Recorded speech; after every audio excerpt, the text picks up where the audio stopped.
Bismillahirrahmanirrahim. Alhamdulillah. Wassalatu wassalamu ala rasulillah. Amma ba'd. Assalamu alaikum wa rahmatullahi wa barakatuh.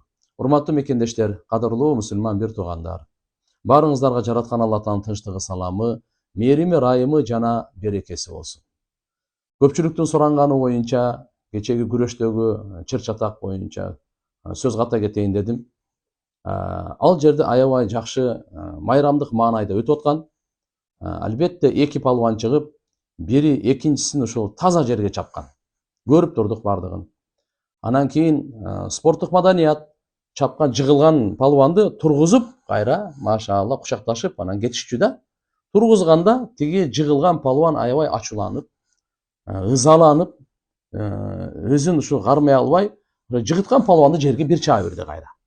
Ушу туура эмес кылды, но бир чаба берди. Анан эле эмнеде 30-40 киши күйөрмандардан ар жактан эле ушул баса калды да.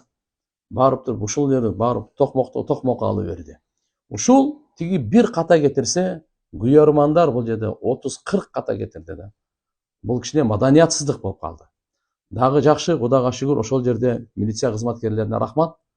Учур да келип калды дагы, калып, ошо баланы коргоп, тияк бияк деменде ажыратканга аракет кылып калды.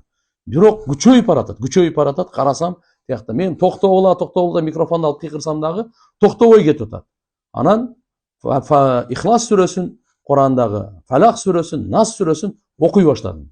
Себеп дегенде бул сүрөлөрдүн чоң таасири баягы шайтанды кубалай турган, ачууну баса турган, ушундай өтө чоң таасири бар, кызыккандуулукту баса турган чоң таасири бар. Кайра окуганымда анан тынчтанып кетти.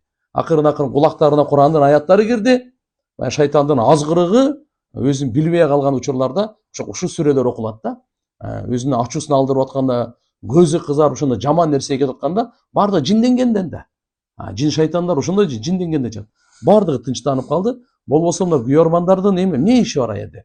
Жакшынакай туруш керек. Ал жерде судья деген бар. Эгерде ошо туура эмес иш кылдыбы, аны жазалай турган, дисквалификация кыла турган, жоксо да башка чарасын көрө турган судья дегендер бар да. Мына ошентип анан кийин тополоң болуп кеткенден кийин Куран Каримдин аяттары менен, берекеси менен баардыгы альхамдулилля тынчтанып кетти. Бирок албетте андан кийинки спорт уланып кетти, баардыгы жакшы маанайда. Жараткан Алла Таала баарыбызга кызыккандуулукту баса турган, бири-бирибизди сыйлай турган, жакшы спорттук маданиятты өнүктүрө тургандарга кошкон болсун. Саламу алейкум ва рахматуллахи ва баракатух.